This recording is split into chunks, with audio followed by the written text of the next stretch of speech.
Hi guys, this is Dylan at IQ Maths, and today we'll be focusing on how to prove the arithmetic series formulae. Okay, just note, whatever is done in black in this proof is only for explanatory purposes and is not actually part of the proof. What will be in the proof is all the parts that are in red.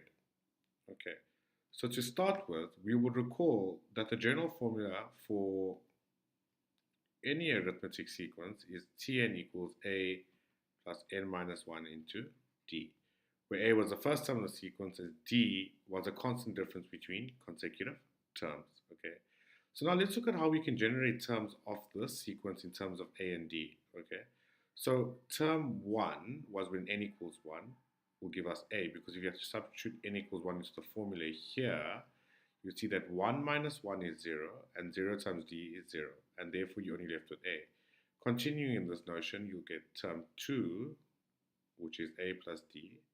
Okay, and obviously you can see sort of a pattern. All you're basically doing is adding D each time, because D is the constant difference between consecutive terms. So term 3 would just be A plus 2D. Just add D to that, you get A plus 2D. And going on in this notion will give us Tn, which is A plus n minus 1 into D. Okay, great. Now, we know that sum to n, or Sn, is the sum of n terms. Okay, so it means term 1 plus term 2 plus term 3 plus term 4 up until term n. Now, what we want to ideally do is write sum to n in terms of the general sequence for the arithmetic sequence. So this is what we call the general sequence. So we can deduce that sum to n terms is given as A for your T1, which you get above here. T2 is A plus D. T3 is A plus 2D up until term n, which is A plus n minus 1 into D. And that's your term n. Okay, now what we shall do is do a little substitution. We'll say that let L equal term n, which is equivalent to A plus n minus 1 into D. Okay, so we're letting L be this guy here. Therefore, Sn is equal to A plus D plus A plus 2D plus blah blah blah plus L. Okay, now we will define this new equation that we formed as equation 1. Okay.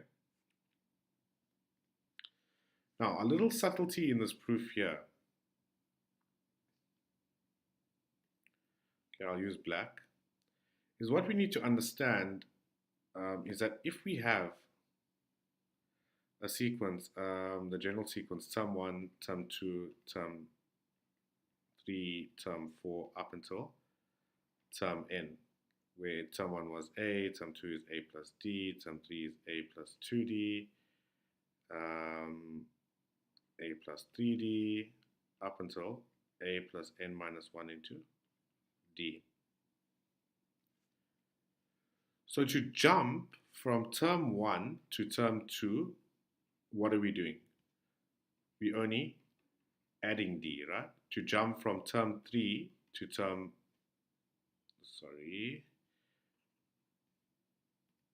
to jump from term 3 to term 4, what are we doing? To jump from here to here, we are adding D again. Okay, so to increment in the sequence, to go to the next consecutive term, we must add D. But what if we want to go backwards? What if we want to go from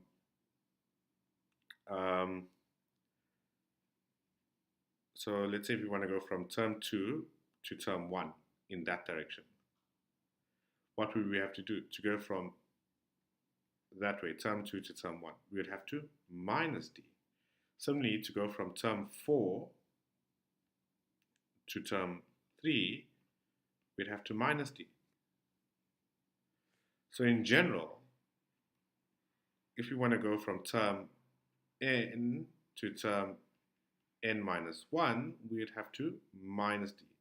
Remember, term n minus 1 is the term just before term n. But we use the notation Tn and Tn minus 1 to generalize a thing. Mathematicians love to generalize things. Okay, so with all that said, we can really rewrite Sn as, okay, so the part in red is the proof. We can rewrite Sn as, Sn, the sum to n terms is equal to a plus d, okay? And I won't really write term 3 in this equation because it's not really so important. The first two terms, term 1, term 2, and the last two terms is what's really important here. Plus, etc., going up till L minus D. Now remember, L is term n, okay? And if you minus, sorry, I should write a lowercase d, notation is important here. If you write a lowercase d, then we're really referring to this as being your term n minus 1. We're basically going backward in the sequence, as I showed you here. So plus L minus D plus L, which is your term n, because recall we did that little substitution up here where we said let L be equal to term n. Alright, so this will actually be your equation 1, the new sum to n. Now, to get equation 2, we will reverse the order of equation. Okay, this is equation 1. So, to get equation 2, we will reverse the order of equation 1. So basically what we mean by reverse is just flip over the equation. So we can rewrite sum to n as, therefore the sum to n terms is given as L as now your first term because we're flipping it over, plus L minus D, okay, plus up until A plus D plus A, okay, and this we'll call your equation 2. Now the next little trick that we're going to invoke here is we're going to simply just say, let us add equation 1 plus equation 2. So if you notice here, Sn plus Sn is like saying x plus x, which is 2x. So Sn plus Sn is 2Sn. And then if you come here, A plus L is A plus L. If you come here, A plus D plus L minus D, positive D and negative D cancel, you're left with A plus L. And if you do this for all the terms, you'll always get A plus L. So it's plus blah, blah, blah, up until the last term, which you can clearly see is, we have an L here, and we have an A here, which is also A plus L. Okay, great. Now, another little trick. If we add 1 5 times, obviously we'll get 5. So 1 plus 1 plus 1 plus 1 plus 1, 5 times is 5. If we add 1 n times, we should logically also get n. So it's a bit of logic that you'll have to understand here. Plus 1 plus blah, blah, plus 1 equals n. And you're doing this n times. Okay? Now, if you're adding 1 n times, you can think of this as n times 1. Similarly, sum to n only goes up to n terms. So we're adding a plus l n times. So think of the a plus l as like adding 1 n times.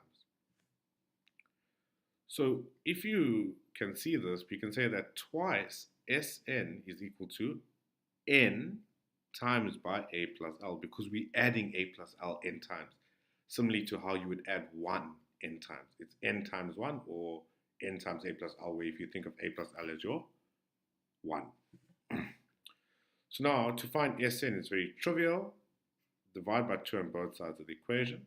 2 is cancelled on the left hand side. Therefore, Sn is equal to n over 2 into a plus L. So that is the first part of the proof done. And you notice that we can only use this formula if we know the last term of the series or sequence. Now you may ask, but Dylan, why would you talk about series and sequence in the same notion? The reason I'm doing that is because sometimes they can give you guys a question in terms of a sequence and ask you a series question. Or they can give you a question in terms of a series and ask you a sequence question. So you guys really need to understand that sequences and series are one and the same thing. The only difference between a sequence and a series is that in a series the terms are added, and in a sequence the terms are just really adjacent to each other and are separated by commas. So please be aware about that. Okay, now to prove the next part, recall L is equal to term n, which is equivalent to a plus n minus 1 into d. All we have to do now to find the next formula is just back substitute, or rather substitute back into this equation here to find the next part. So we replace L for what it actually is. L is term n. So sum to n terms is given as n over 2 into a plus, now I'm replacing L with this guy here. So L is a plus n minus 1 into d. This here is the L. Sometimes students get very confused with seeing that substitution. So therefore, Sn is equal to, now we'll do a bit of algebra. So here we have like terms. A plus a is 2a plus n minus 1 into d. So this is how the proof ends. And in mathematics, when you want to end your proof, we always use a little box. Okay, guys, I hope this was helpful. And please post some comments in the box below. And let me know what you guys think about it. Thanks.